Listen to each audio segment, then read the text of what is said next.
Thank you very much.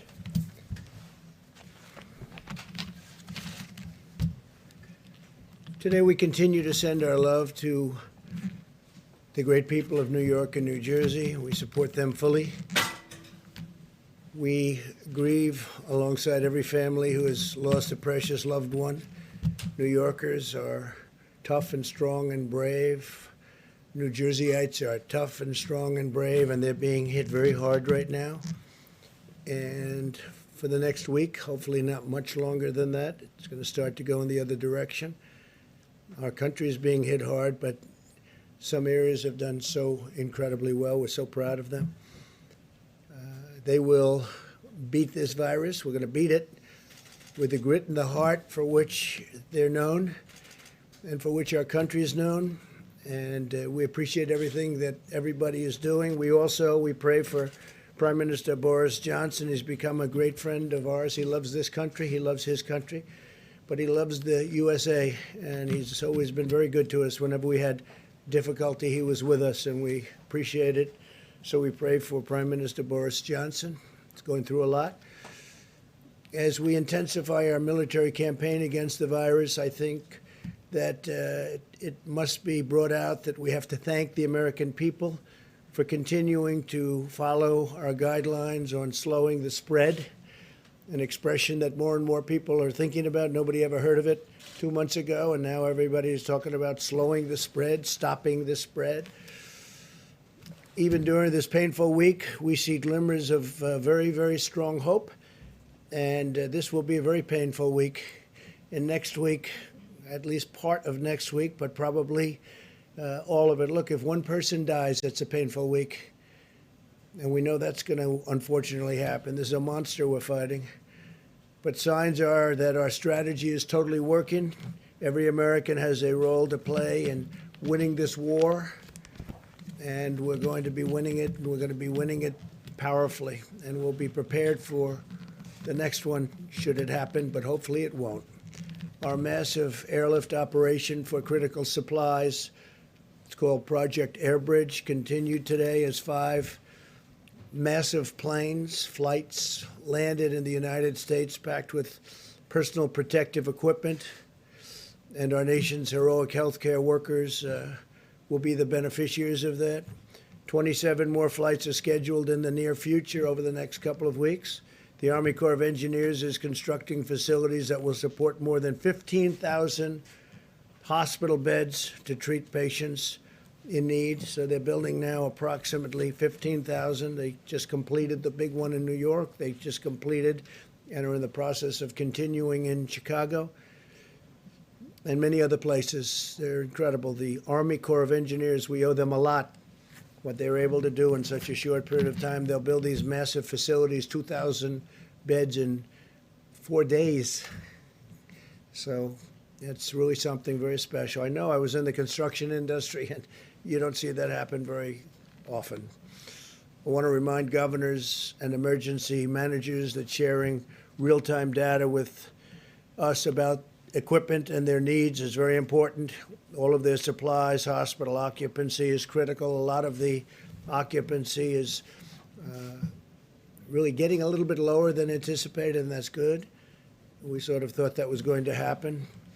And we're getting along very well with the governors. This whole situation with respect to talking to us about equipment and equipment needs, giving us a little bit of lead time, so important. All the supplies, we're getting it to everybody like they never thought possible, but will ensure that we can rapidly deploy federal assets where and when they're needed, especially on ventilators. We're actually getting some ventilators back. As you know, the state of California was great. They sent some back, which they won't need, and Washington State likewise. And we have some others coming back, so we're using them in areas we need them. We are pressing forward aggressively on the scientific frontier of the medical war. The companies I've spoke to, the 4 leading, I call them the genius companies. They're doing incredibly well with respect to cures and also with respect to a vaccine that's going to protect us, totally protect us. And they have some great potential. It's going to take a little while yet, but they have some great potential, some great early results. And the governor's been working hard, and we are working hard with the governors. There's been great coordination, especially over the last little while. We're giving them a lot of equipment, a lot of ventilators, but a lot of equipment of all types.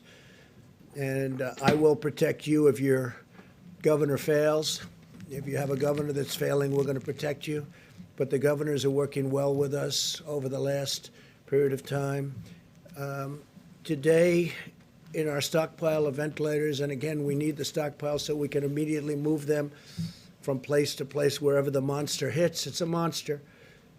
We have 8,675 ventilators right now in stock, ready to move.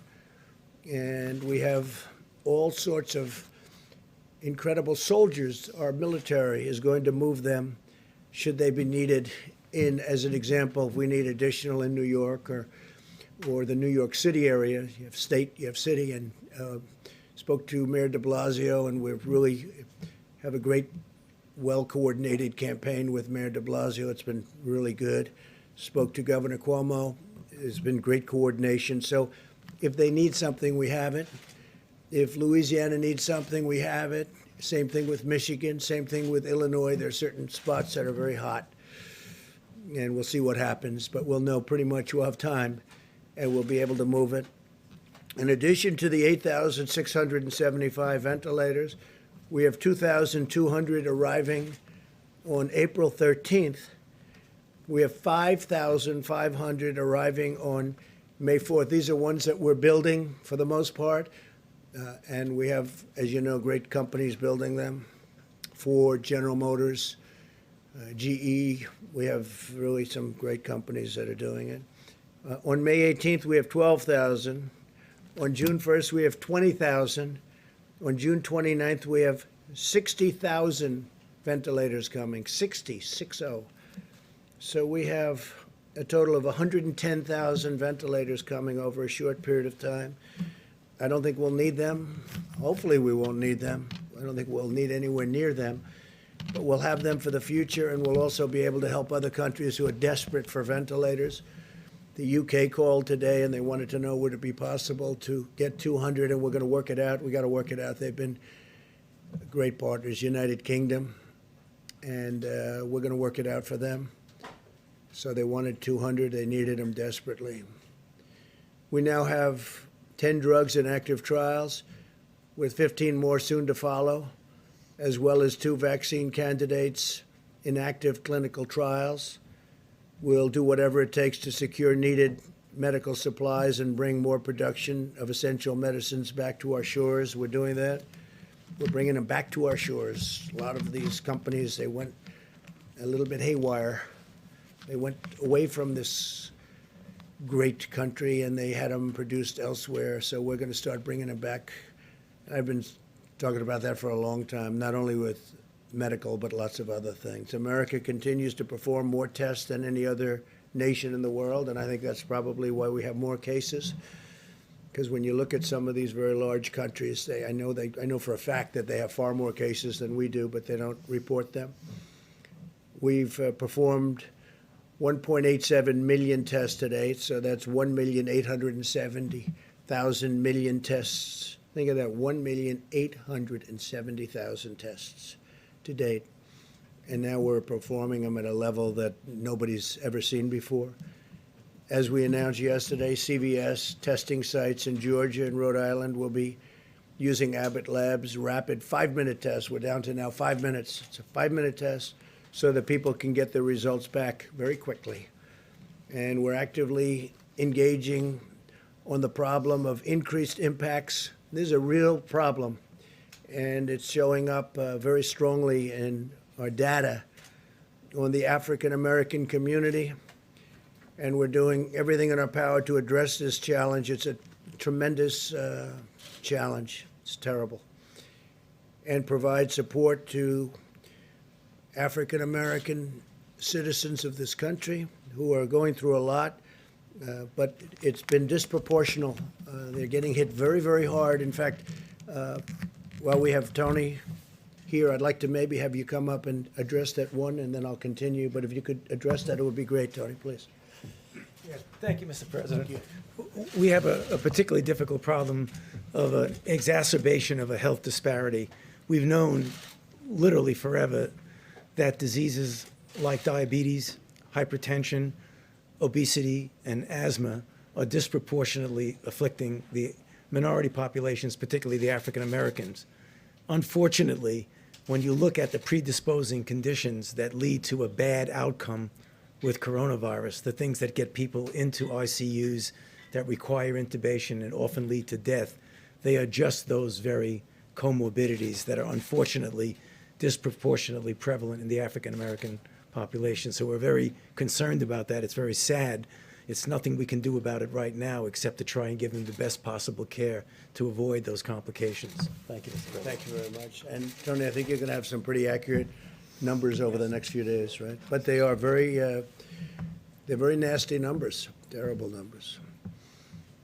In total, 1,200 Abbott machines, Abbott laboratories have been fantastic, have been shipped now nationwide. Up to 500 more are being produced every week, and 50,000 testing cartridges are being manufactured per day. That means a lot of very fast tests. No nation in the world has developed a more diverse and robust testing capacity than the United States. We're dealing with other nations, helping them out because the testing is very tough for them, and our tests are very accurate. A lot of tests are out there, and they're not accurate at all. In fact, some of the tests, you don't have a clue what's going on. So we're working with other nations trying to get them help also. At a time when many Americans are experiencing increased stress, anxiety, and personal loss, we must also ensure that our country can meet the mental health needs of those struggling in this crisis. There are people struggling. They're struggling. And some people are getting to know each other, frankly. Some families are getting to know each other on a positive note, but there are a lot of people struggling. On Thursday, I'll be speaking to leaders and advocates from the mental health organizations all across our country. And we are going to be talking about resources and tools that we'll make available to them. They need help, and it's a big problem. When you take something where it was the most successful country in the world, still is, the whole world is shut down. Think of it, we're down to numbers that are incredible. As I said yesterday, I think it's 182 countries right now. 182 countries are under attack by the scourge, by this virus. But as we wage medical war on the virus, we're also speeding economic relief to our people. It's incredible. We just had a meeting that was absolutely incredible with the banks. I spoke with leaders in the banking and finance industry about our efforts to help American workers and employers. As of today, small business has processed more than $70 billion in guaranteed loans and will provide much-needed relief for nearly 250,000 businesses already. So we are going to be providing tremendous amounts of money to the small businesses of our country who have been absolutely clobbered, and they'll be keeping open, and they'll be paying their employees, and they'll be all set to go. We're going to have a rocket upward. I want to thank David Solomon, CEO of Goldman Sachs, Brian Moynihan, CEO of Bank of America, Gordon Smith, co-president, COO of J.P. Morgan Chase, Charles Scharf, CEO of Wells Fargo, Michael Corbett, CEO of Citigroup, Al Kelly, CEO of Visa, Michael Miebach, CEO of MasterCard, Noah Wilcox, CEO, Chairman of Grand Rapids State Bank, and we had numerous others also on the call, and I just appreciate them. We're way ahead of schedule, by the way. We're way ahead of schedule. The Paycheck Protection Program has been incredible. So based on the incredible success of the program, I'm announcing that I'll be asking Congress to provide an additional $250 billion for the Paycheck Protection, which will help keep Americans employed to facilitate a quick and full recovery. We're doing very well We're looking very bipartisan. A lot of people want to do it, and the plan is amazing. You know, they're processing hundreds of thousands of loans, and this is the big banks that are doing it, the community banks. But the biggest banks right now in our country are doing it, and they're doing it for a lot of reasons. One of them is they want to help people. The WHO, that's the World Health Organization, receives vast amounts of money from the United States, and we pay for a majority, a biggest portion of their money.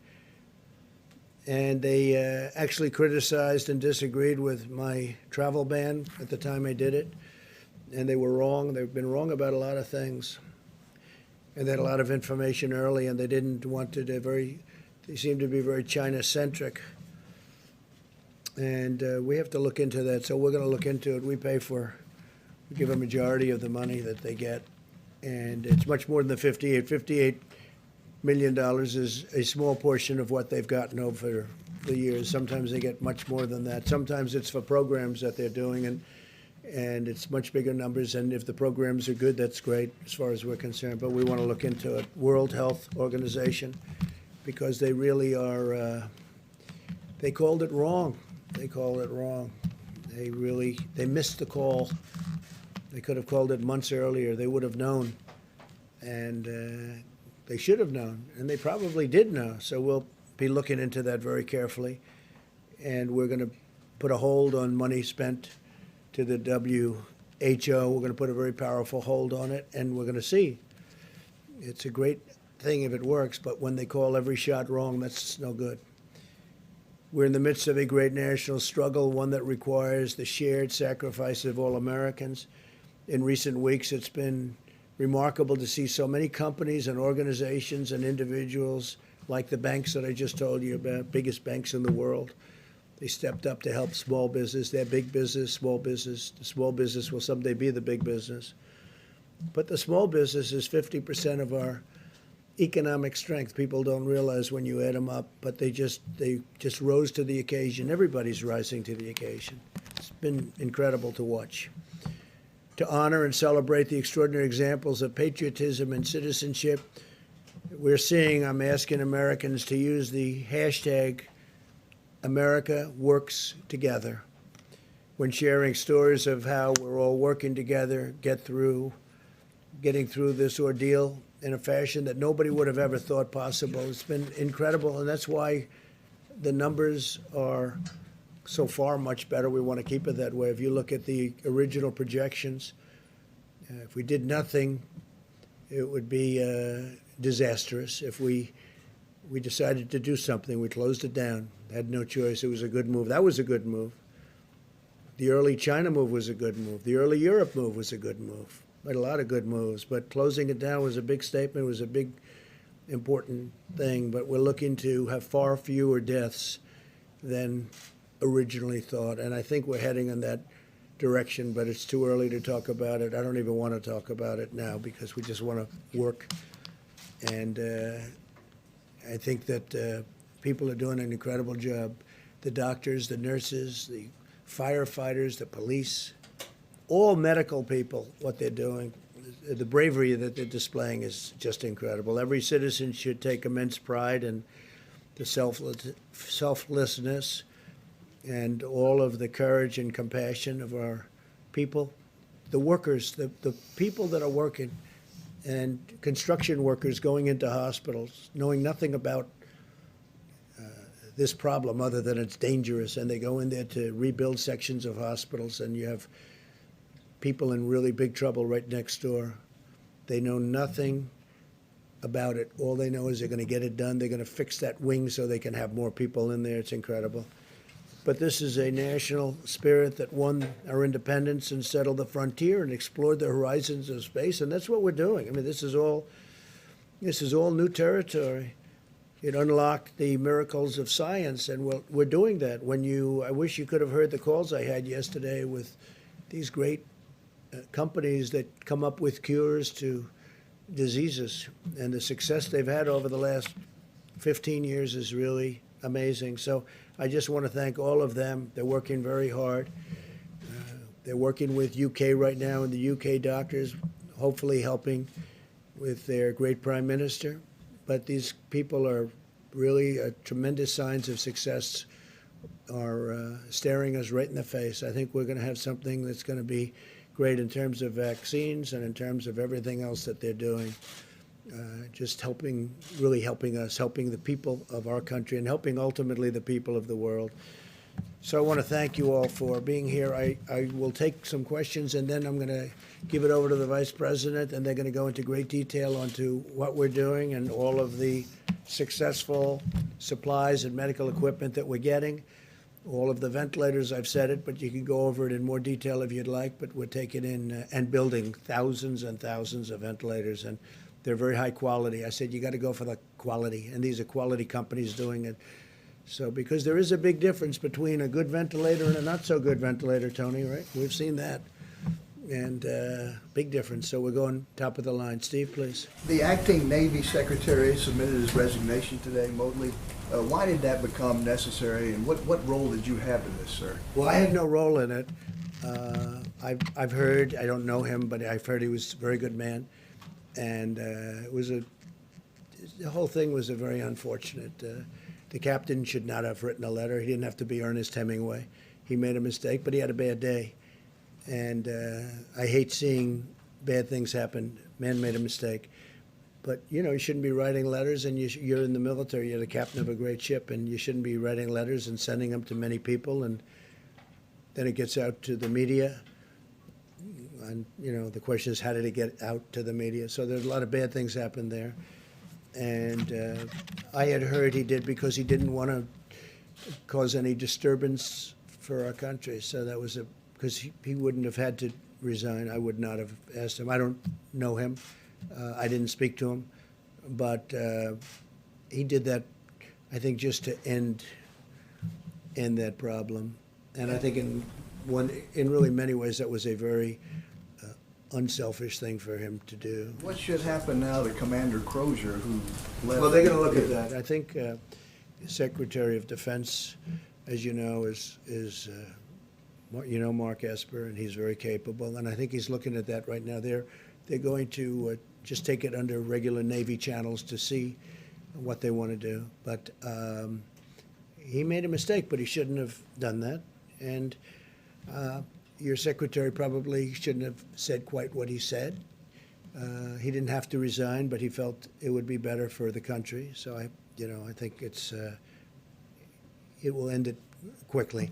Yes, please. So, Mr. President, a couple on the economic front. The $250 billion that was added today, or will be added for the small business loan program, brings it to $600 billion in total. Do you think that figure is enough? Might there need to be more down the line? When you see hundreds of thousands of applications, don't forget they're for $3,000, for $7,000, some for a couple of million. I guess one of the banks said a couple of million. So they're for different, very varying amounts of money. And there's a limit on the top, and then there's really no limit on the bottom as to what it might be. But it's really popular. It's hundreds of thousands of applications. They really like it. What I like is it keeps these companies together, these little companies. Just like we're going to help the airlines and the big companies, we're going to help the little companies. And the banks are running. Nobody's equipped to do a thing like that, but the banks are equipped. So the banks are doing it. Big banks, small banks. We have many banks, community banks. And they're processing the loans, and they'll be able to watch it and make sure it's done properly. Talk today, sir, as well about potentially reopening the economy in the upcoming weeks. You mentioned the other day about a potential economic task force. Can you give us some sort of update as to where we're that may or thinking may about not... that, but we want to open up. We want to get it open soon. That's why I think maybe we're getting to the very top of the curve. I spoke with Governor Cuomo, and he seems to think that he's getting close, and I think a lot of people think that a lot of places are getting close. We want to start hitting the downside, and I think we're going to be doing. This is going to be a very difficult week, however. This week will be a very difficult week because that's the most difficult week when you're at that top position, and we'll see what happens. We'll see what happens. It does open up. What can the federal government do? Well, the federal government has done a lot, and it's going to do a lot. We want to.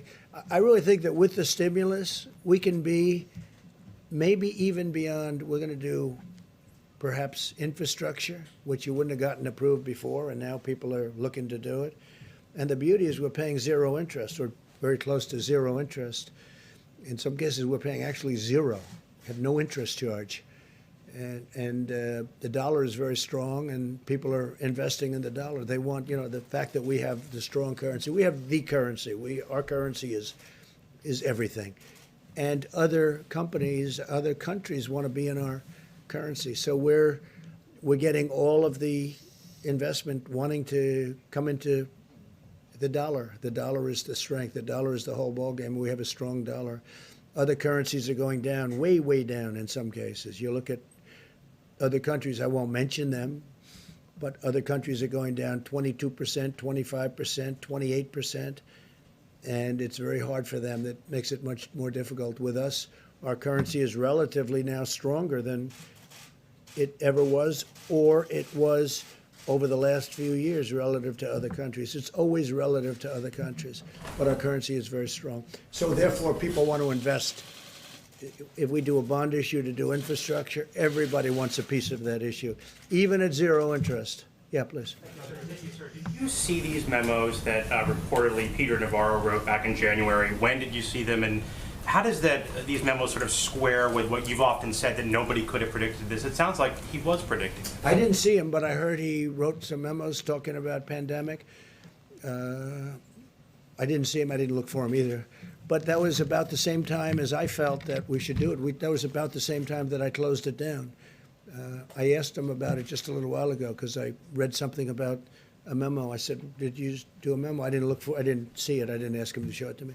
He said, "Yes, I talked about the possibility of a pandemic." Nobody said it's going to happen, but there is a possibility. There always has been a possibility, but people wouldn't talk about it.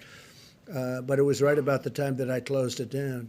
And interestingly, the World Health Organization was not in favor of us closing it down. And if we didn't close it down, we would have lost hundreds of thousands more lives. So we did a good thing. Yeah. So at the time, though, when Peter Navarro did circulate those memos, you were still downplaying the threat of coronavirus in the U.S. You were saying things like, "I think it's a problem that's going to go away within a couple of days." It will go away. You said within a couple of days the cases will be down to zero.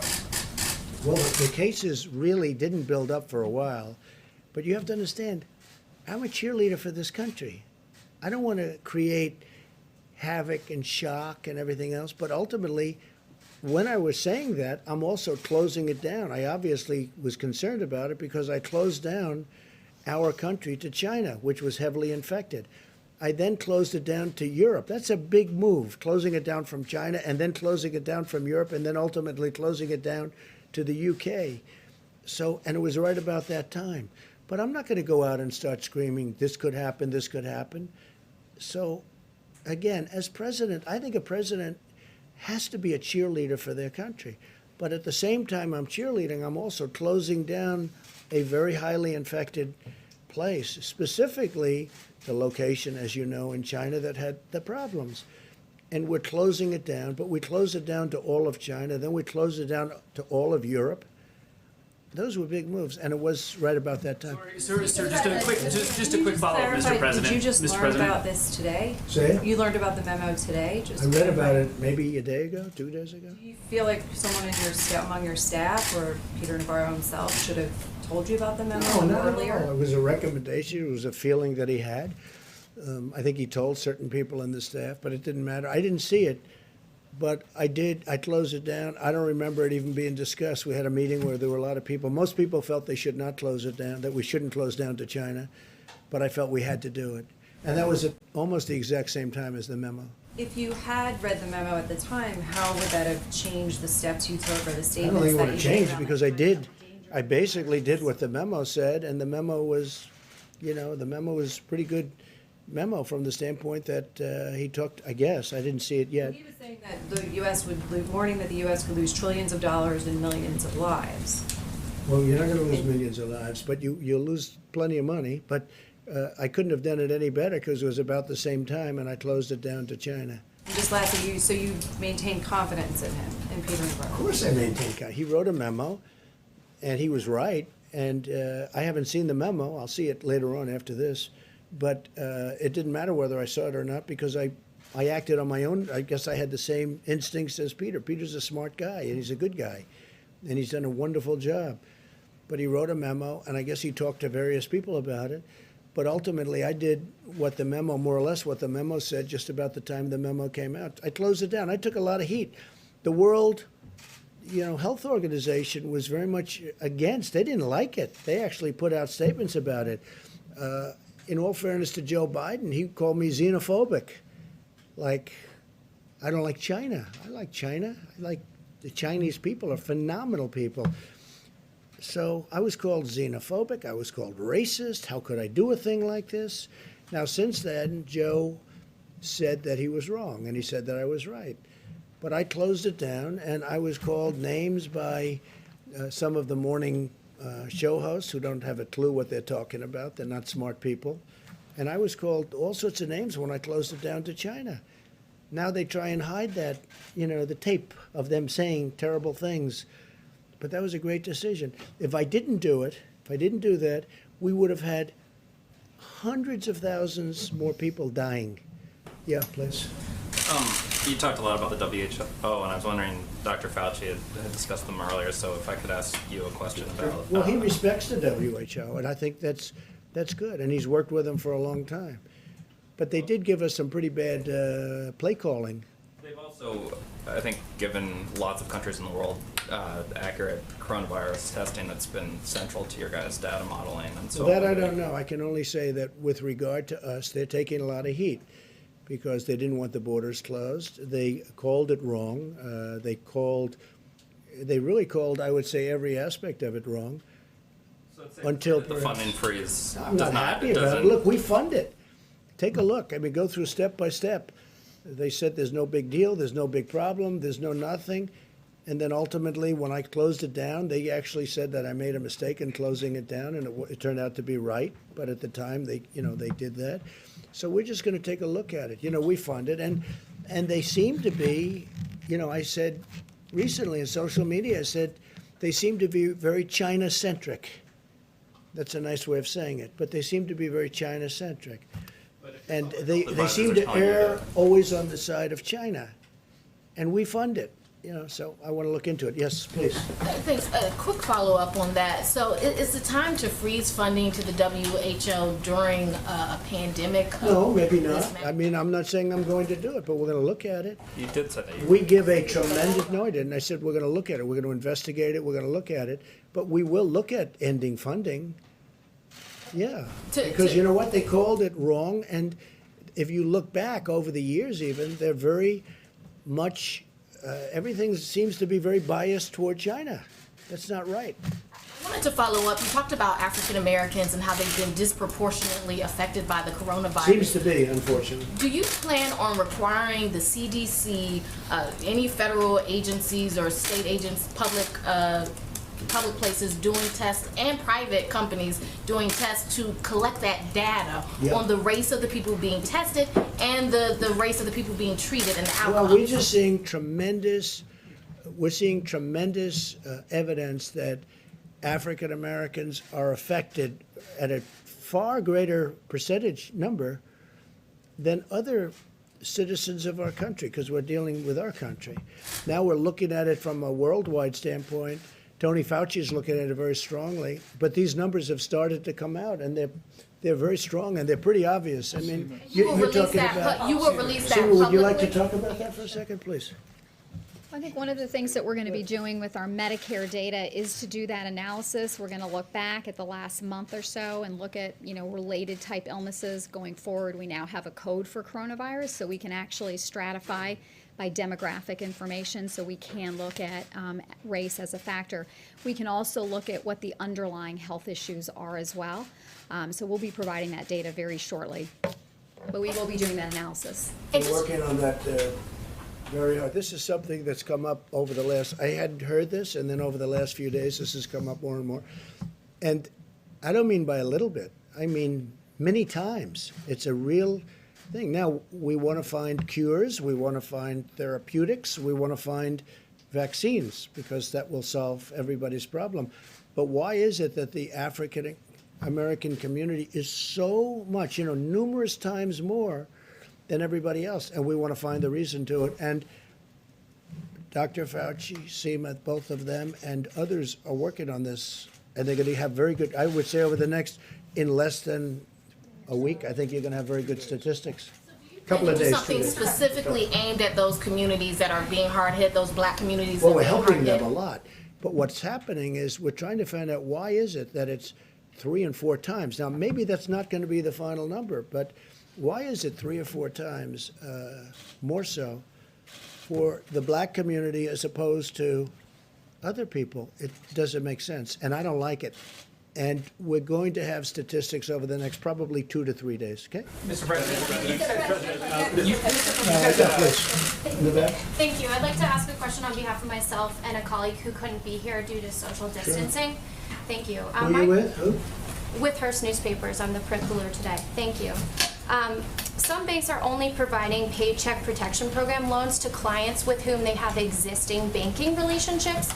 And you spoke to banking CEOs today. I wonder if you'll ask them, these lenders, to accept applications from all small businesses, Sure. not just the businesses with whom they have existing Okay, they'll be doing that, relationships. but we're also working with small community banks, so they will be doing that. It's a question I've already spoken about. I mean, in many cases, they have long-term relationships with thousands of companies. I was amazed to see how many, you saw the number of applications. It's hundreds of thousands.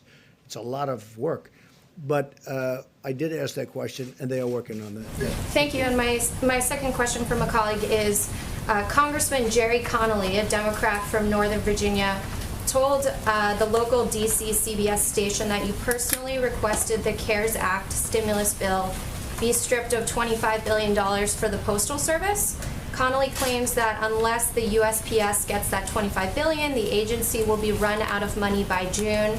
He accuses you of hastening the demise of the Postal Service. Could you respond to that, please? I'm the reason the Postal Service has lost billions of dollars every year for many, many years. I'm the demise. This is the new one. I'm now the demise of the Postal Service. I'll tell you who's the demise of the Postal Service. So these internet companies that give their stuff to the Postal Service, packages, and I don't know why they're not, I don't run the Postal Service. You have a group of people, so-called independent people, and they run it. But these packages are, they lose money every time they deliver a package for Amazon or these other internet companies, these other companies that deliver. They drop everything in the post office. They say, you deliver it. And if they'd raise the prices by actually a lot, then you'd find out that the post office could make money or break even. But they don't do that, and I'm trying to figure out why. These are independent boards. They were appointed by other administrations. They're sort of long-term. They're there for a long time. And I've been talking to them also. You can look it up. Take a look. They have to raise the prices to these companies that walk in and drop thousands of packages on the floor of the post office and say, deliver it. And they make money, but the post office gets killed. Okay? So they ought to do that, and we're looking into it, and we've been pushing them now for over a year. And you know that because you've seen the stories. I'm pushing them. It's not fair for them to these great, wonderful modern companies. They walk into our old post office with all these routes that could never be built. You could never build them. They go into areas that you could never do. And they say, here, deliver this. And they lose a lot of money per package. And they have to raise their prices. But this Postal Commission doesn't do it. Now, we just got a chance to appoint a couple of people onto the commission, as I understand it. And that's good. But they have to raise their prices. Otherwise, they're just going to lose a lot of money. And tell your Democrat friend that he ought to focus on that, because if he focused on that, he could truly save the post office. Post office has been losing billions of dollars a year for many, many years. And have him take a look at that, because that's the way to solve the problem. Thank you so much, Mr. President. Thank you so much. Mr. President, you say this week will be very painful, very difficult, but a few weeks ago you say this was just like a flu. What have you learned? I didn't say 2 weeks ago was a flu. The question is, Mr. President, what have you learned that Ready? you could offer as an advice to foreign leaders who still are skeptical about this pandemic and who are against social distancing? What is your advice? What have you learned? I said it was just like a flu. So the worst pandemic we ever had in this world was a flu. And it was called, it was in 1917, 1918.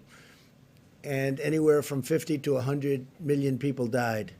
That was a flu, okay? So you could say that I said it was a flu, or you could say the flu is nothing to sneeze at. Then what can you offer as an advice to foreign leaders who are skeptical about this pandemic and who are against social distancing? Well, I think there aren't too many of them.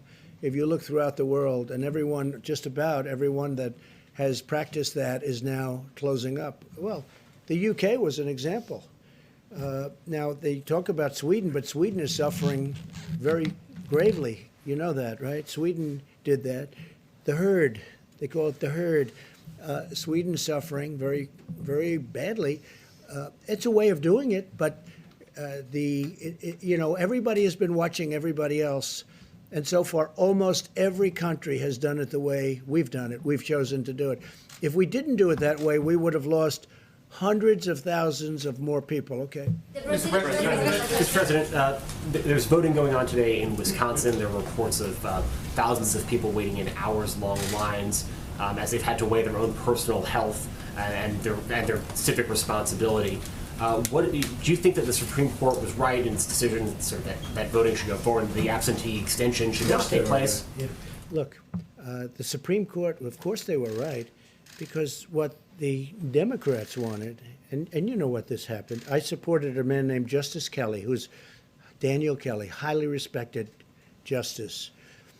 And I supported him just the other day, social media. I know of him. He's just a fantastic justice. And I endorsed him.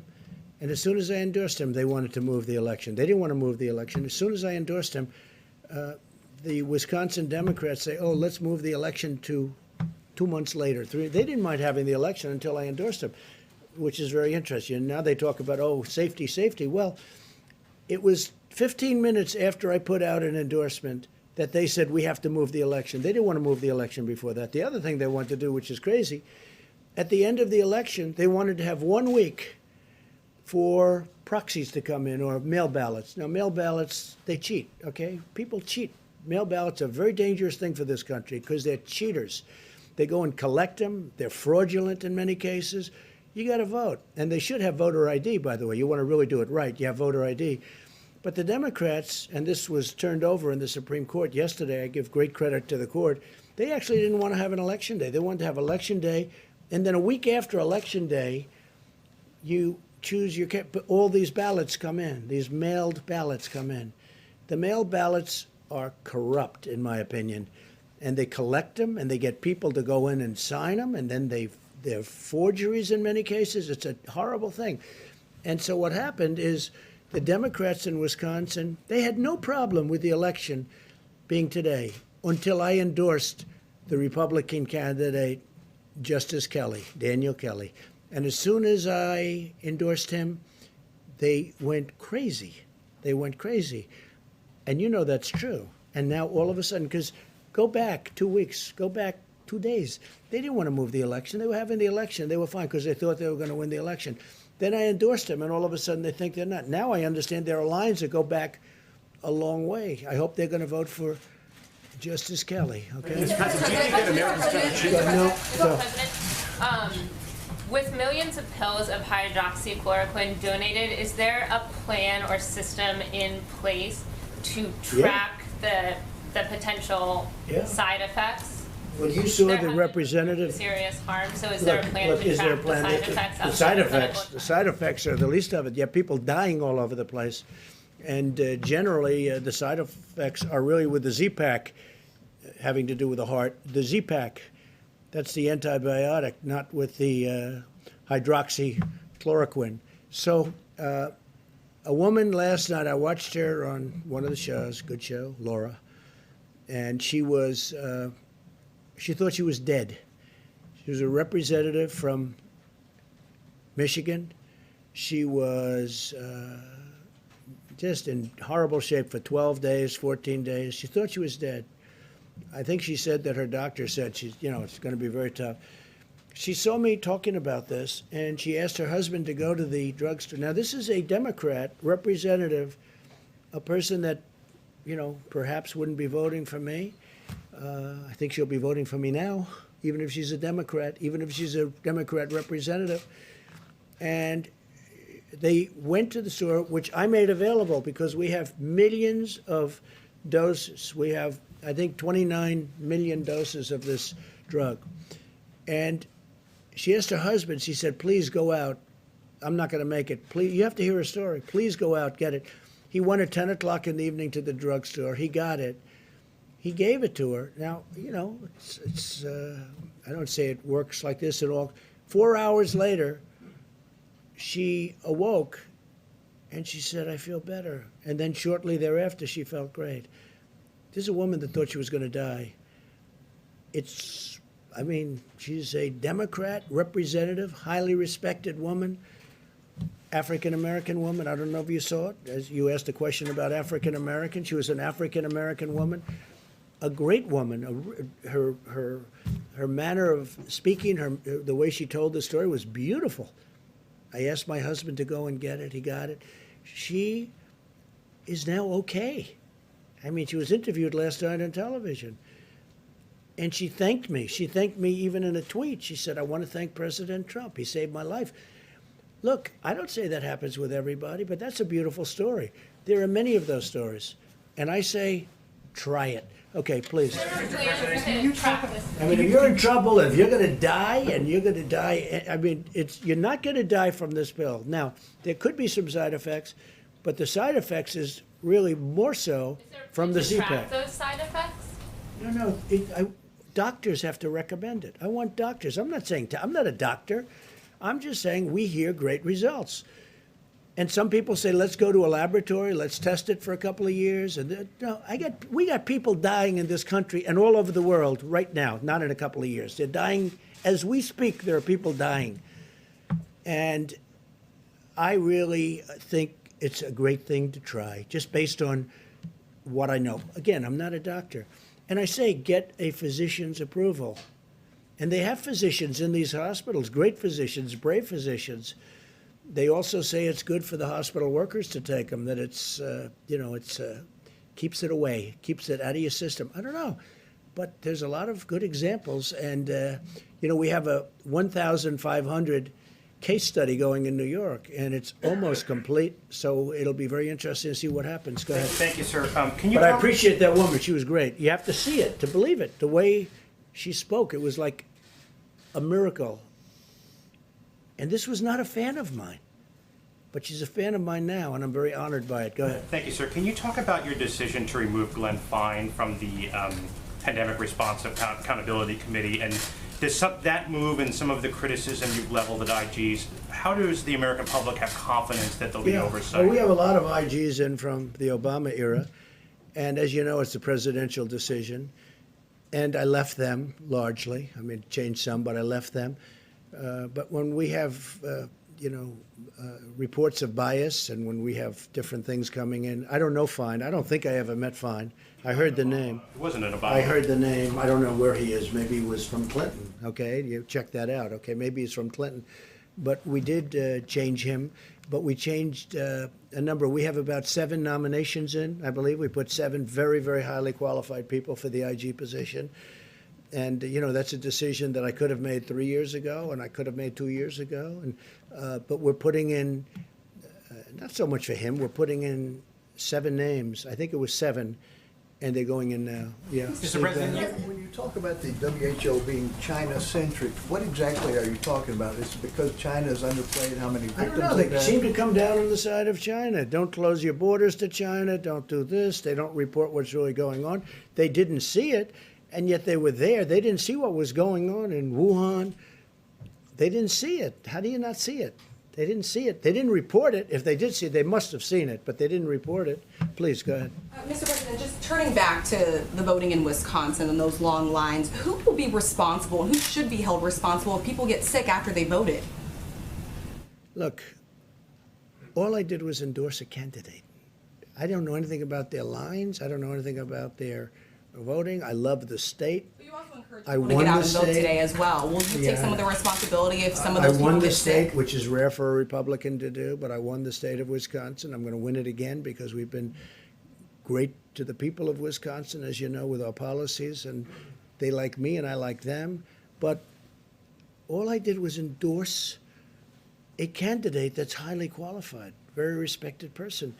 And all hell broke loose as soon as I did that. And then all of a sudden they want to change.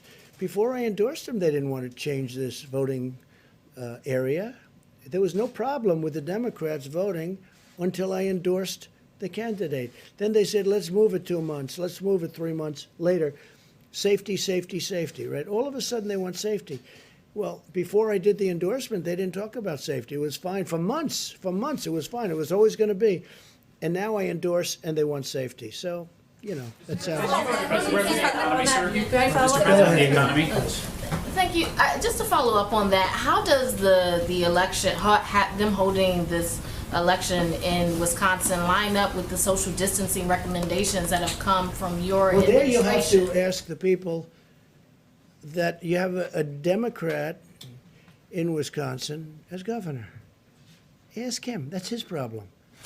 Okay, he should be doing it. Again, some governors fail, and I won't let them fail because when they fail, I'll help. But that's run by Democrats right now. Okay, it's run by Democrats. You had a great Republican. Is it possible to socially distance when you're voting? You're going to have crowds. You have to speak to the governor. What you should do is call the governor of Wisconsin and ask him that question. But also ask him, how come it was okay to do this until I endorsed the candidate? And as soon as I endorsed him, these lines are formed, and I hear, Mike, the lines are through the roof. So, you know, hopefully they're going to vote for the right candidate. Yeah, please. Mr. President, can I just check in on oil again today? I was wondering if... Oil? Yeah. if Where there's- is it today? Well, I was wondering if you... No, where's the price? Give me the price. I'm not sure, to be honest. How can you ask a question when you don't know the price? I'll look it up for you. Okay, let me do somebody else then. Go So, ahead. you were highly critical of mail-in voting, mail-in ballots for voting. I think a mail-in few minutes voting ago, is but horrible. you voted by It's mail corrupt. in Florida's election last month, didn't you? Sure, I could vote by mail for that. How do you reconcile Because I'm that? allowed to. Well, that's called out of state. You know why I voted? Because I happen to be in the White House and I won't be able to go to Florida to vote. the But let me difference just between say, mailing within well, there's a state or big mailing difference outside between state? somebody that's out of state and does a ballot and everything sealed, certified, and everything else. You see what you have to do with the certifications.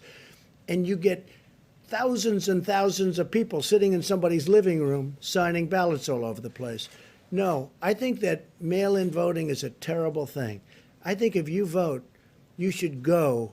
And even the concept of early voting is not the greatest because a lot of things happen. But it's okay. But you should go and you should vote. I think you should go and you should vote. You look at what they do, where they grab thousands of mail-in ballots and they dump it. I'll tell you what, and I don't have to tell you, you can look at the statistics. There's a lot of dishonesty going along with mail-in voting, mail-in ballots. You've encouraged state officials to buy their own medical equipment. The federal officials are kind of swooping in and scooping up those orders. How are That's you not good. ensuring that it's I've being been hearing distributed that so long. fairly? And is there Well, we're more getting transparency? great prices on equipment. We're getting great prices on equipment, and we're helping the states. And the governors are very thankful. Mike Pence had a call yesterday with every governor was on the call, and it was like a love fest. They're very happy. I don't know if they tell that to the press. Some of them don't.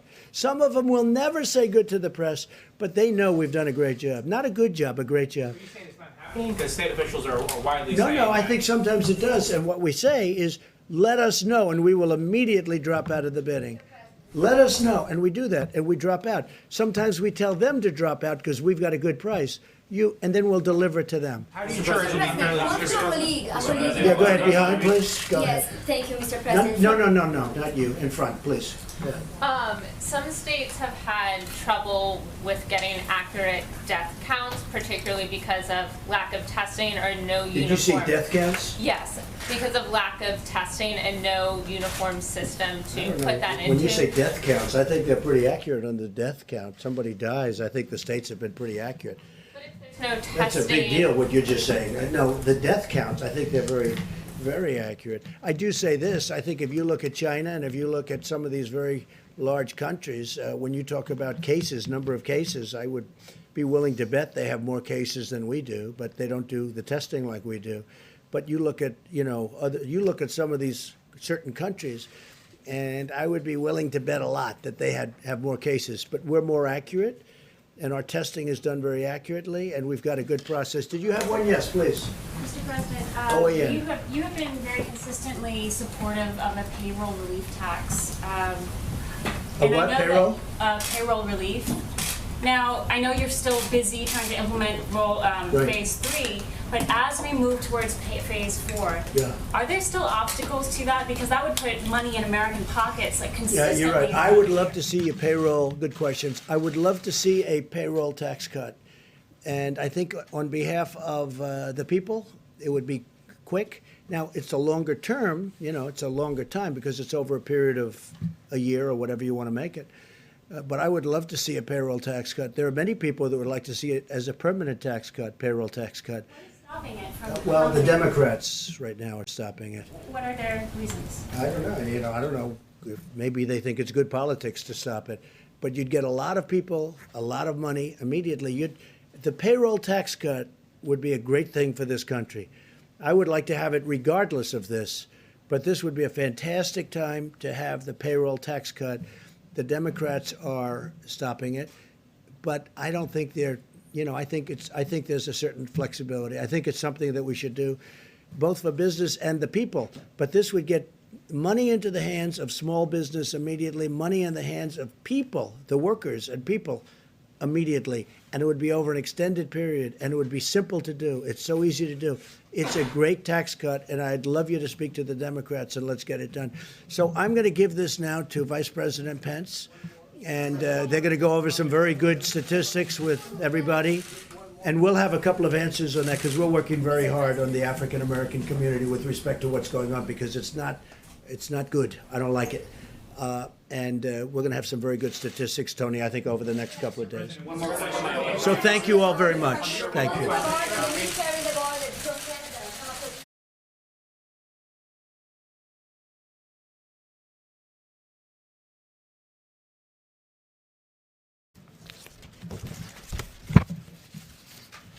Thank you all. A few updates, and then I'll introduce Dr. Deborah Birx to talk about what we're seeing around the country, what the data is telling us. But suffice it to say, as the President said several times, this is a very tough week in America. And our hearts go out to all of the families that have lost loved ones to the coronavirus. But I know I speak for the entire White House coronavirus task force when I say our hearts are with the people of the greater New York City area today. As we stand here today, in the midst of heartbreaking numbers of losses in New York City, I also want to assure the American people that there's reason for hope. As Dr. Birx will enumerate in just a few moments, despite the increase in losses, as Governor Cuomo articulated today, hospital admissions continue to decline. And in our report early this morning from Dr. Birx, we continue to see evidence of stabilization in some of the areas around the country of the most significant outbreak, the New York metro area, including New Jersey, Long Island, and Connecticut, New Orleans metro area, Detroit, Boston, Chicago, and Denver, as Dr. Birx will explain, continue to give evidence of stabilization, which in a very real sense is evidence that the American people are putting into practice the social distancing, the President's guidelines for our nation. And for that, as the President said earlier today, we thank the American people. Even in the midst of hardship and loss at a time when we've seen more than 385,000 Americans test positive for the coronavirus and more than 12,000 succumb to this illness, the evidence that Dr. Birx will describe to you will show that the American people know our future is in our hands. And so as I begin, allow me just simply to continue to urge every American to put into practice the guidance you're receiving from your state and local authorities. Take it to heart, take it seriously, share it with your family and your friends, and know that you're making a difference, America, because you truly are. Today, for my part, I spoke to over 500 small business owners in a conference call, and there I heard about their enthusiasm for the Paycheck Protection Program. And that call took place before the President had the Secretary of Treasury indicate our interest in acquiring another $250 billion for that program. As of this morning, more than $60 billion in forgivable loans that would cover 2 months of paychecks at small businesses had already been distributed, and the number is going to grow literally by the day. We also had a very productive call today with some other American heroes. You know, we all have in our hearts and in our minds our healthcare workers, and I'll speak for a moment about the supplies and resources that we're working to provide for all of them. But right below our healthcare workers are all the people that are working in critical infrastructure around the country, and some of the most important people are working in food supply. I mean, from the farmers and the ranchers to our processors, to our distributors, to our truckers, to our grocers. Americans are keeping food on the table for our fellow Americans. And let me begin by just saying what I said to some of the most prominent CEOs of meat and grain industry companies in the country, companies like Tyson Foods and Hormel today. Not just these companies, but to all the hardworking people working in food supply today, thank you. Thank you for what you're doing to keep those grocery store shelves stocked. Thank you for showing up for work every day and working hard to keep that food supply rolling in America. You know, it was more than 5 weeks ago that the President brought in all the grocery store leaders in the country, and there he received a commitment that no grocery store in America would close, and they haven't. But it's been these heroic Americans, from the farm to the fork, that have made it possible for Americans to have one less worry, and they are truly inspiring heroes. Now, that being said, I did hear from the industry today that there have been reports of some plants having reduced capacity because of people having concerns about exposure to the coronavirus. In fact, over the last several days, there's been some incidents of worker absenteeism, and some plants have actually been forced to close temporarily. And so on behalf of the President, on behalf of our entire team, and on behalf of a grateful nation, let me just say to all of you that are working in the food industry at every level across the country, just understand that you are vital. You are giving a great service to the people of the United States of America. And we need you to continue as a part of what we call our critical infrastructure to show up and do your job, and know that we're going to continue to work tirelessly in working with all of your companies to make sure that that workplace is safe. With that being said, let me talk about the other heroes that we always mention at this podium today, that Dr. Birx and Dr. Fauci invariably mention, and that's our healthcare workers. At the President's direction, we've been working tirelessly, literally around the clock, to identify resources around the country and around the world to make sure our healthcare workers have the support that they need. With some 51 major disaster declarations, most recently Minnesota being approved, states have stood up 27,000 National Guard, but personnel-wise, before the end of business today, there will be more than 3,000 Department of Defense and Health and Human Service medical personnel on the ground in the greater New York City area. And those people will be redeployed once that region of the country moves through the coronavirus epidemic in that area. And we salute those extraordinary patriotic Americans for stepping forward to bring real relief to our healthcare workers. With regard to equipment, Admiral Polovchek reported to the task force throughout the course of the day today that we have continued to distribute ventilators across the country. We're sending additional ventilators from the Strategic National Stockpile. Maryland will receive 50 ventilators. Delaware will receive 50 ventilators. And that will leave more than 8,400 ventilators still in the national stockpile. One correction from yesterday. After our press briefing yesterday, FEMA made a different decision with regard to what the state of California generously made available. And the ventilators, some 500 ventilators that we again want to thank Governor Gavin Newsom and the people of California for donating to our nation's efforts. 100 of those are being deployed to New York, 100 to New Jersey, 100 to Illinois, 50 to Maryland, 50 to Washington, D.C., 50 to Delaware, and 50 to Nevada.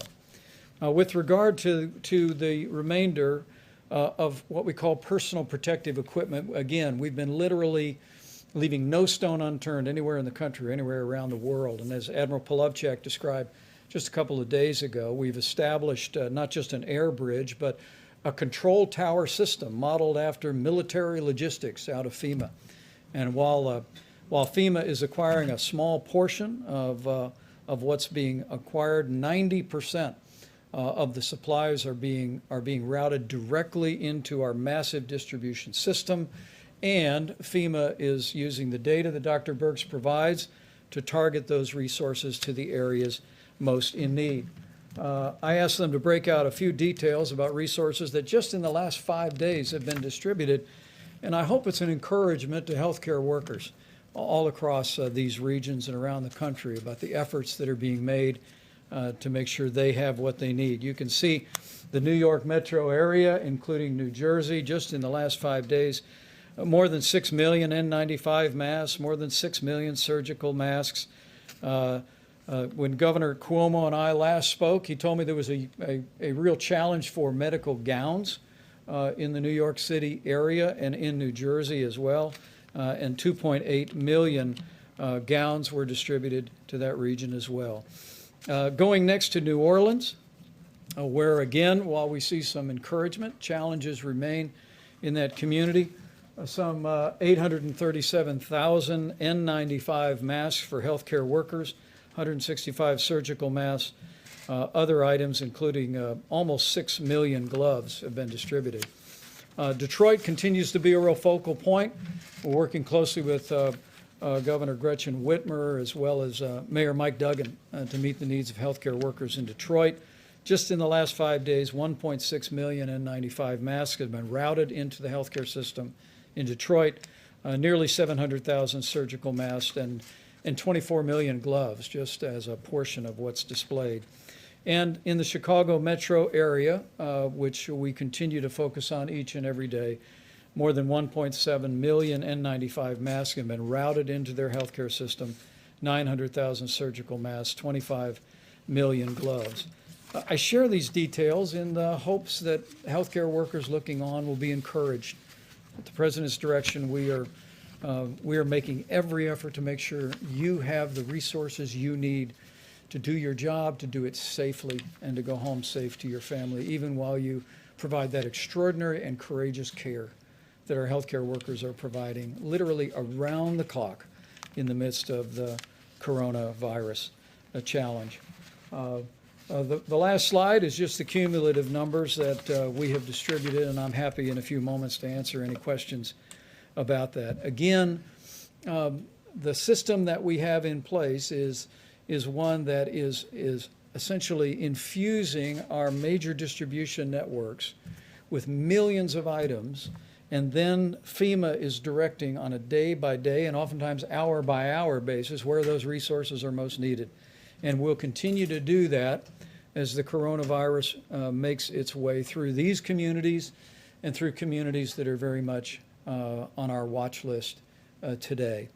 Let me just lastly say that, again, I want to thank the American people for stepping up and doing your part.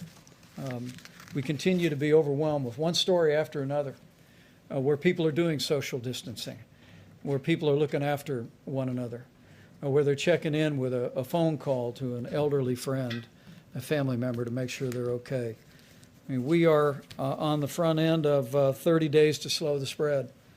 And I will tell you, as a non-scientist up here, that I see glimmers of hope in the early numbers that we're seeing come out of the greater New York City area, New Jersey, even New Orleans and Detroit and Chicago. There does appear to be, as Dr. Birx will explain in more detail, there does appear to be evidence of leveling, evidence of progress, but this is exactly the time for all of us to redouble our efforts to do everything each and every one of us can, not just to protect our own health and that of our family and our loved ones, but to do our part to ensure that we lessen the impact of the coronavirus on America as a whole, but even more importantly, that we lessen the impact on lives by ensuring that we do our part to make sure that no one that is vulnerable is unnecessarily exposed to this virus.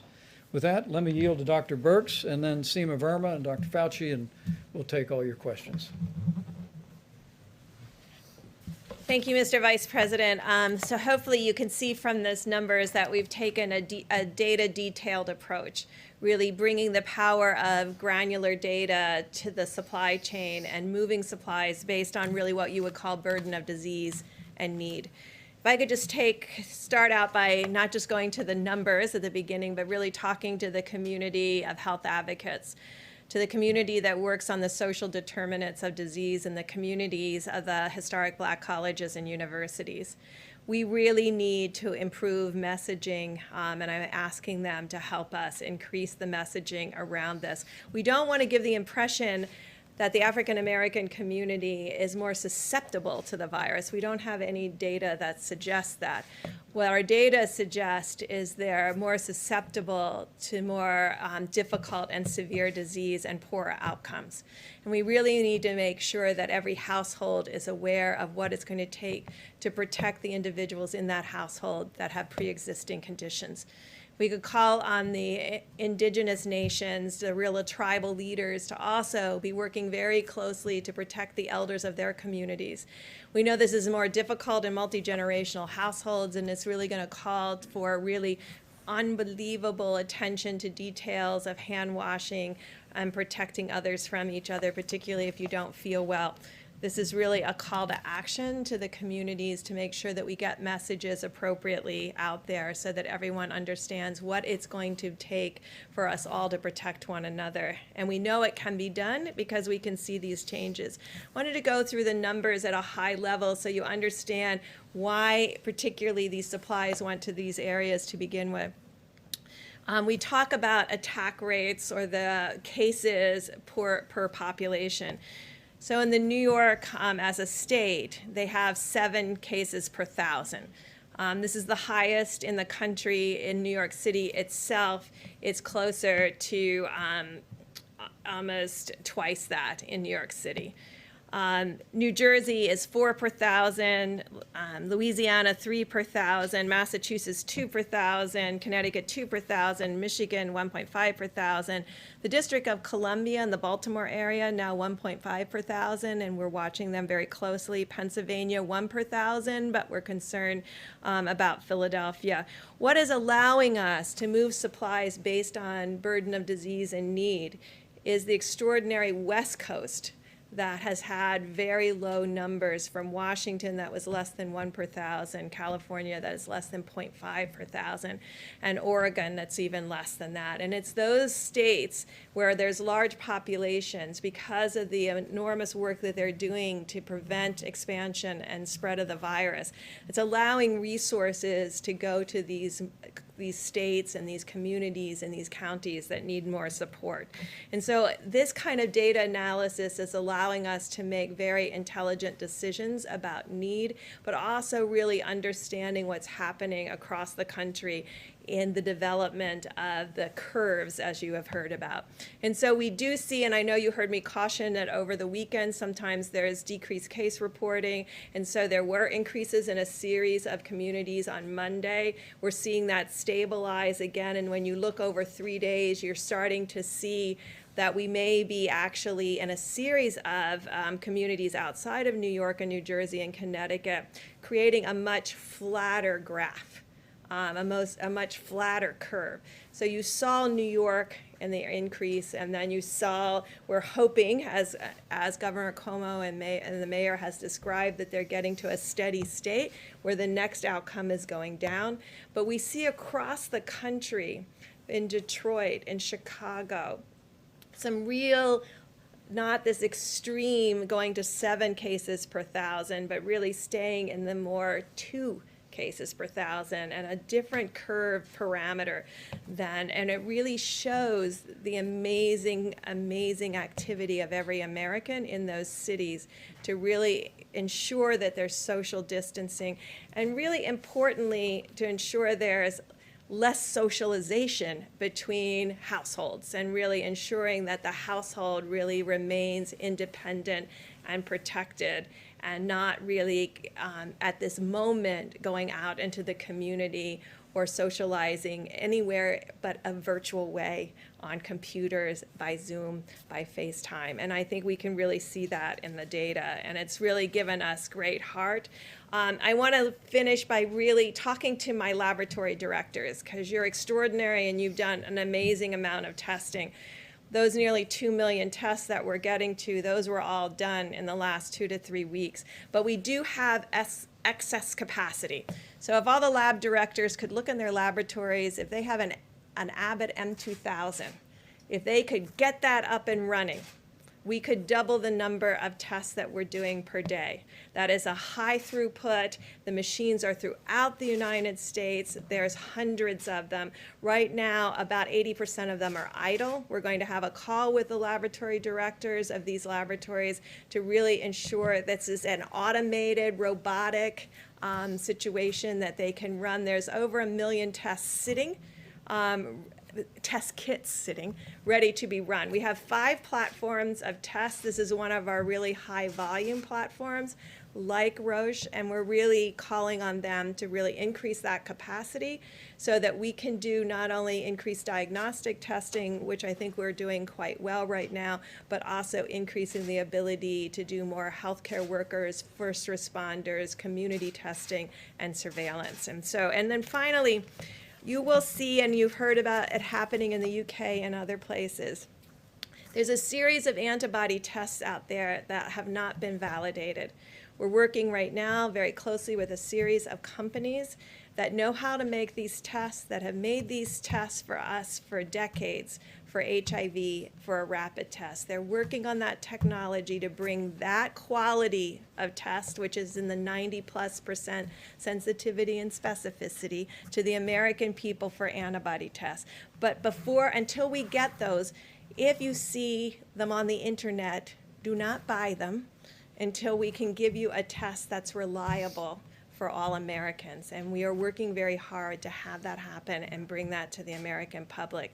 Some of the tests that may be available on the internet may have very low sensitivity and specificity and give you a false reassurance that you either give you a false positive or a false negative, implying that you may be protected. So please wait until we have those tests available and validated. People are working around the clock to make those available to the American people. We all understand how important that is, because you've heard us talk about asymptomatic cases, and we really want to know how broad that is and how common that is. And so in places like New York City, where I described that they had 7 per thousand, sometimes 2, 3, and 4 times any other place in the United States, being able to know what the number of people who never had symptoms but do have a positive test would be really critical at this point, particularly as we plan for any reoccurrence in the fall or in future seasons. Thank you. Great. And we have Seema Verma, Center for Medicaid and Medicare Services, will discuss what we've done to support hospitals. As we support healthcare workers, we want to make sure the institutions that are providing the environment for care are well financed, and she's got a couple of funding streams, and help is on the way. Seema? Thank you, Mr. Vice President. And let me just start with echoing the President and the Vice President's comments about our condolences to all the people out there that have lost somebody to the coronavirus. And also, sincere appreciation and thanks to all our healthcare workers that are on the front lines. But we know that it's the impact on the healthcare system isn't just those frontline workers. Healthcare organizations across the nation are having increased expenses. They're having to spend more on supplies. You're seeing all of the supplies that are being sent to them, and that's having a direct impact on their bottom line. Many of them are also having increased expenses because they're taking advantage of some of the flexibilities that we've given them. Hospitals without walls, they're putting, you may see, tents out in their parking lots where they're doing testing or screening. So they have a lot of increased expenses as well. Other healthcare organizations are not performing essential surgeries or other services. A lot of them are moving to telehealth, and that represents lost revenue for these healthcare organizations across the country. And so the president has asked us to address this issue. About 10 days ago, we put out something called accelerated payments that we do in the Medicare program, and it allows us to advance payments to providers based on their historical Medicare revenues that they receive. So just in 10 days, we've been able to provide payments to providers. We had about 25,000 requests. We've processed about 70% of these. It's happened in about 5 days, and the total on that is about $34 billion that we've managed to put into the healthcare system. But those are essentially loans. The president has asked us to go further with this and to start the implementation of the CARES Act. That provides $100 billion to the healthcare system. You've heard Secretary Azar talk about the focus on some of those dollars going towards the uninsured, but the president wants us to accelerate getting those dollars out. And so this week we will be putting out another $30 billion, which are grants. This is going to be based on Medicare revenue. There are no strings attached. So the healthcare providers that are receiving these dollars can essentially spend that in any way that they see fit. Also, this is going to be done in a very easy, simplified way for many of our healthcare providers. We actually do direct deposit with them, and so those dollars will just go right into their bank accounts. For other providers, all it's going to require is some very simple registration, and we'll be able to give them that money as well. So we're expecting that to happen this week. The other thing to note is that this is not a first-come, first-served basis. Because we are basing this on their Medicare revenue, they will get these dollars. So even if it takes a few days, there shouldn't be any panic in the system as well. The other thing to recognize here is that our priority was on getting these dollars out as quickly as possible.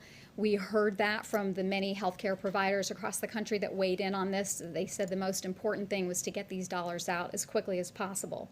But we recognize that in terms of getting these dollars out, because it's based on Medicare revenues, there are providers out there, pediatricians, children's hospitals, OBGYNs, even our nursing homes, that a lot of their revenue comes from other sources, Medicaid or other payer sources. And so those organizations will be addressed in the second tranche of funding, and we'll have a priority for these organizations and these types of healthcare providers. Also just want to say, so together between the loans that we've put out there with our accelerated payments and the $30 billion, that's about $64 billion for the healthcare system this week alone. And so I think, again, this is part of our effort to support the healthcare system, and also just want to, again, say thank you to all our healthcare providers out on the front lines. To all Americans, the best thing that we can do to support our healthcare providers is to adhere to those guidelines around 30 days to slow the spread. That is the best thing that we can do to support our healthcare workers. Thank you. Dr. Fauci, please.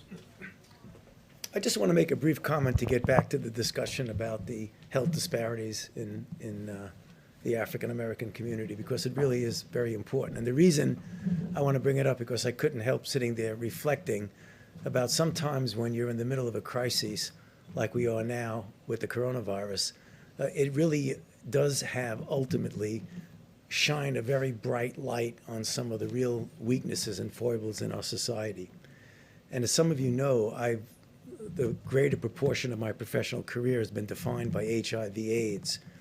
And if you go back then, during that period of time when there was extraordinary stigma, particularly against the gay community, and it was only when the world realized how the gay community responded to this outbreak with incredible courage and dignity and strength and activism that I think that really changed some of the stigma against the gay community, very much so. I see a similarity here because health disparities have always existed for the African American community.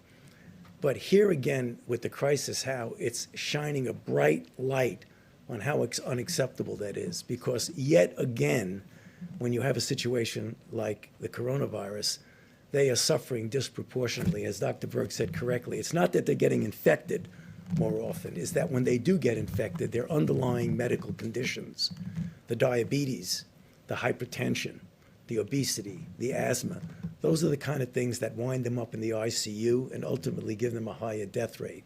So when all this is over, and as we've said, it will end, we will get over coronavirus, but there will still be health disparities, which we really do need to address in the African-American community. Thanks. Well said. Questions for our panel, please. Yeah, for Mr. Vice President, and then a question for Dr. Burks as well. Sure. On the ventilator issue, with 8,400 of them in the stockpile and tens of thousands more coming, why are states like California and Washington needing to send ventilators to other states, and is that smart if they might need them later on? Well, I'm going to let Dr. Burke speak about what's happening in California and Washington, because it is a real credit to the people of both states and the leadership of both states to see the progress that we've made. We continue to witness that the numbers where the outbreak began, we all remember when this first emerged in the Seattle area, the numbers continue to be steady and low. And what we've seen the governor of California do, what we saw the governor of Washington State do, and the governor of Oregon, where the coronavirus hasn't arrived to a large extent in Oregon, I think is in keeping with the highest tradition of the American spirit. And they are understanding what I think Americans are understanding more and more, that while we tend to think of this as one large curve in our minds when it began in our country, and we long for the day that it will end, and we want to hasten that day by putting into practice all these mitigation efforts. The reality is, what these experts have explained to this layperson, is that what we're actually going to witness is a number of small curves that will cumulatively mean that curve. And for Oregon, for Washington State, for California to recognize where the need is, and then to partner with us and FEMA to make sure the resources are there at the time of the need, at the point of the need, I think is really inspiring. But Dr. Burks, do you want to speak to that? Yeah, I want to be clear. No, we didn't ask for their ventilators. They looked at their epidemiologic curves. These states have amazing health commissioners, and I think when this is over, we'll really be. All of the models were based on something we have never attempted to do anywhere in the world. We have never attempted to do this kind of mitigation. It was always theoretic to many individuals, and now we see across the globe people mitigating against this virus, realizing that their own behaviors can change the course and future of this virus in their communities, which is really astounding, the power that gives us to actually understand that we can compete against this virus and do well. And so I think their governors and their health commissioners looked at their curves, looked at their hospitals, looked at their ICU, and looked at their needs, and then decided that they didn't need those at this time and wanted to make it available for other states that were in more of that 2 per 1,000, 3 per 1,000, 4 per 1,000, and 7 per 1,000. And I think we'll learn a lot from other states and other communities to really understand how to do this better next time. And I think this is what will teach us, because we've never attempted anything like this, at least in my lifetime, where we've had, these 30 days to stop the spread. I mean, we've not ever put out information like that. So I think you heard the CDC director talk earlier today about, in the models, how different individuals thought communities would mitigate and the rate at which they would mitigate. And I think you can see that across the world, we're learning that when you give communities the information that they need to understand what's going on, and you're transparent, that communities can be part of the solution in a transparent and amazing way. And I think this kind of education and dialogue is always critical when you want communities. I think when I first started here 5 weeks ago, I said that we will win based on what the communities are able to do as a community of Americans. And I think we're all really deeply impressed about what they were able to do. So it was the governors who decided. The testing backlog, I just had a quick follow-up question on that. How close are we to getting into that 24-hour window you've talked about being very important? And then what is the status of the self-swab test? So we're tracking all of that very closely. I use my time here to appeal to people, specifically the health educators, the health advocates, because I know the power with them, but to my lab directors, I really need the Abbott M2000 online, because that means we can do an extra 100,000 tests a day, and there's enormous power in that. The ability to self-test, the ability, last time I had my test here, I self-tested, so it can be done. It's straightforward. It works very well with that rapid 5-minute test. But what we now have to create, and I know that's always difficult because everybody wants one of something, we now have to create a mosaic that brings together where we know every single machine is in the United States, where our gaps are, and then align resources with need and gaps in the testing and ensure that we have the right laboratory test for the right community. So you can see there would be communities, particularly the Indian Health Service or rural communities, where that Abbott ID Now kit could be incredibly helpful, because otherwise they're shipping it all the way to a capital, maybe 3 states away, and that's going to add 2 or 3 days to the wait time, which we're trying to get away from. The backlog, 2 or 3 days, or what would you? It varies state by state, and we'll be talking with all of the states about really changing how we do testing in the community to really ensure that we're testing optimally.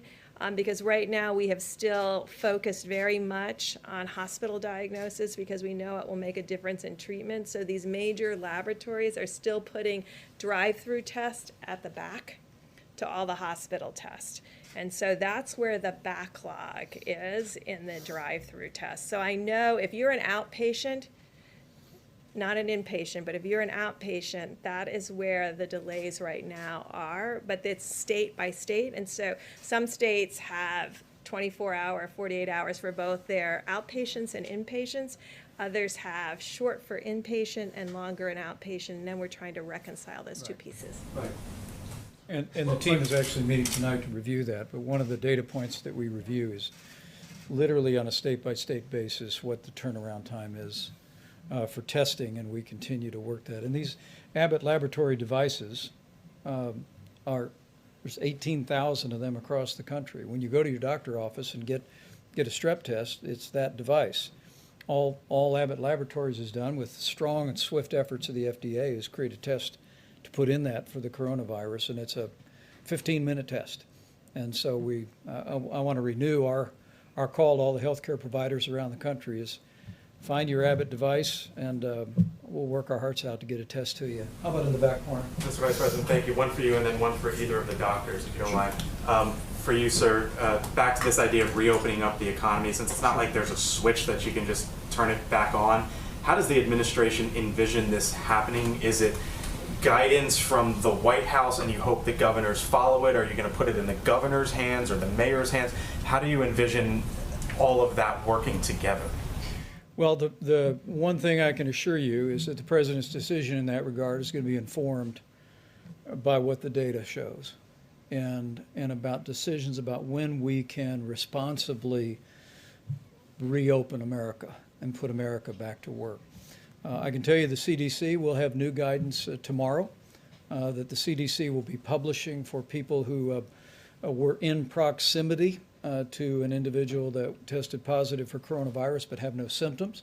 And CDC will be publishing new guidance about how those individuals and the circumstances under which they might be able to return back to work using some facial protection and monitoring their temperature, but we'll detail that for you. But what we're going to be doing over the weeks ahead is, while we focus every day at the point of the need, as the president said many times, our first mission is to save lives. And that means to slow the spread, to bend the curve, to continue to engage the American people, which they are admirably doing, to continue to put all the social distancing into practice. But there is a dual track that the president has already initiated. Some of the best minds here at the White House are beginning to think about what recommendations will look like that we give to businesses, that we give to states, but it'll all, I promise you, be informed on putting the health and well-being of the American people first. Dr. Burks? Either for Dr. Birx or for Dr. Fauci. Or do either of you want to take that? Or Go ahead. secondly, as a lot of parents are sitting home with their kids, and they've been home with their kids for weeks now, and they're wondering, maybe resigned to the fact that maybe their kids aren't going back to school this year, but are looking ahead. What do you think summer camp holds, and what do you think the start of next school year holds? If you could look down the line, do you think those start on time? Do you think school next year starts on time? Can I say a word on behalf of teachers since I'm married to one? There you go. My wife was all day yesterday at the elementary school she teaches at, loading up about 500 bins of art supplies for kids. And she's just one of millions of teachers across this country who find themselves having to distance teach kids. And I'm proud of Karen, but relatedly, I'm proud of every teacher in this country. Secretary of Education was here not long ago talking about our efforts to expand distance learning resources, even in K through 12. To all the teachers who are out there, we just want to say thank you. Thank you for what you're doing, for continuing learning even in this challenging time. And to all of the kids, just because you're home doesn't mean you don't have to do your schoolwork. Keep it up. Anticipate children being back in classes in August. What I will tell you is I'll yield to the health experts, but that'll be part of what we're looking at in terms of guidance going forward, whether it be summer school or whether it be returning to school next fall. But the most important thing we can do is put this epidemic behind us as quickly as possible. Well, my daughter is a school teacher, so she asked me the same question.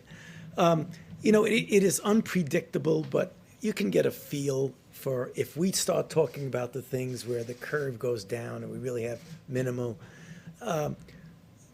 how we respond and what kind of a rebound we see or don't see, I think is going to have a lot of influence, probably more immediately on things like summer camps than it does in the fall.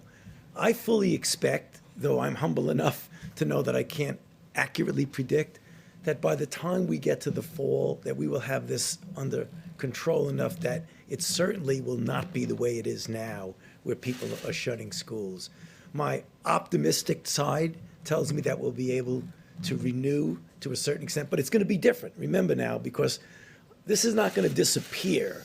So we're going to have in place the capability of doing the things that we talk about all the time on this stage, to identify, to isolate, to contact trace, number one. Number two, by that time, we'll have a better feel with the antibody test about what the actual penetrance of this infection was in society. How many people have actually been infected? Who's protected? If you have antibody, it's very likely that you're protected.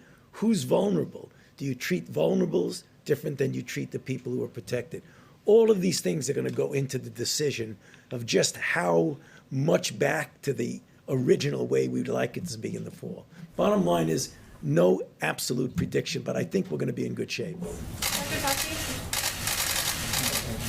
I just want for Dr. Fauci or Dr. Birx. Can you talk about your concerns about deaths being misreported by coronavirus because of either lack of testing or standards for how they're characterized? So I think in this country, we've taken a very liberal approach to mortality. And I think the reporting here has been pretty straightforward over the last 5 to 6 weeks.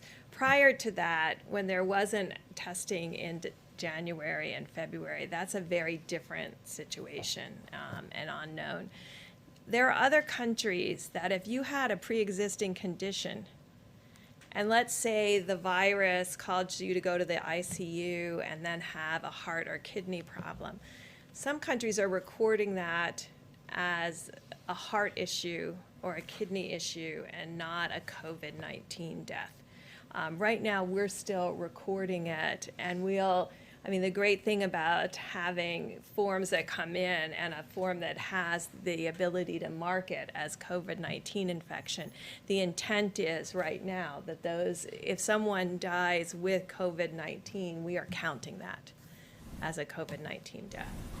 Can you be sure? I mean, you hear from coroners that that's not necessarily the case. Are you sure? How can you be confident about that? And is there any concern that it skews the data that you're trying to collect in terms of projections? And and things like that? Well, I think that would apply more to rural areas that may not have the same level of testing, but I am pretty confident in New York City and New Jersey and places that have these large outbreaks and COVID-only hospitals. I can tell you they are testing.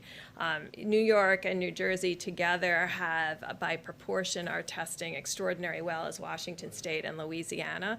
So I don't see that there's been a barrier in testing to diagnosis. No, I think there's so much focus now on coronavirus that, particularly if you take New York, which we all know is having a disproportionately higher proportion of the burden of the entire country is right now in New York.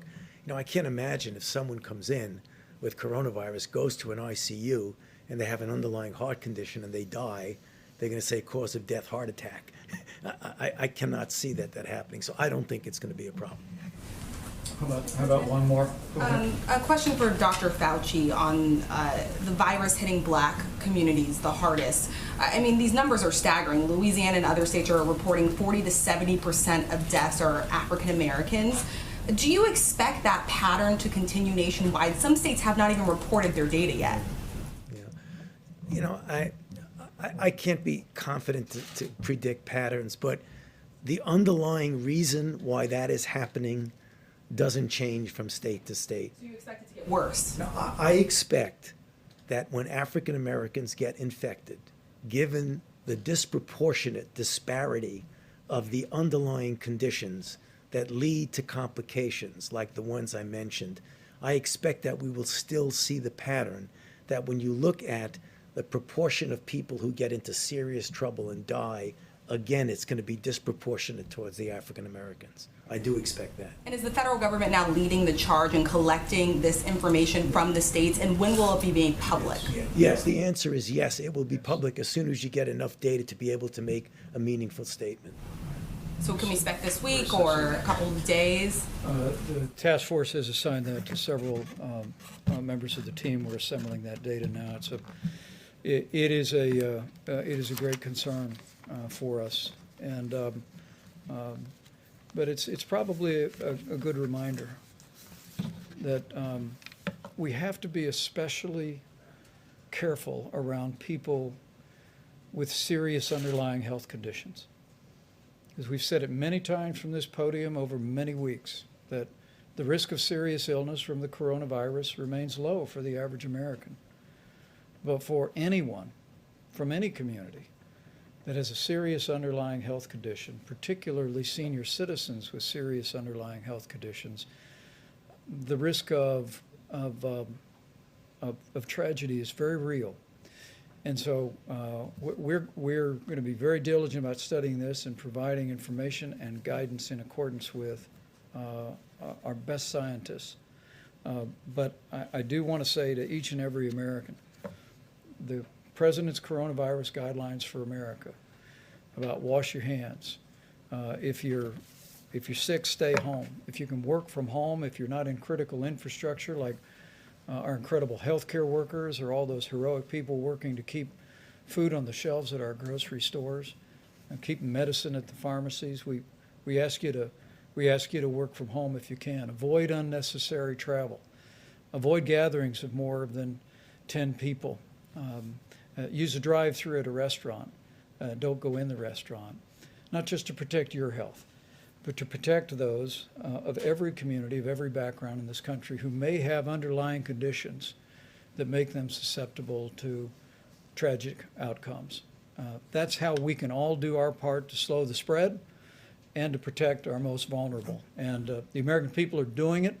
And as we continue to do that, we will hasten the day that we put the coronavirus in the past and we reopen America and put America back to work. Thank you all. We'll see you tomorrow.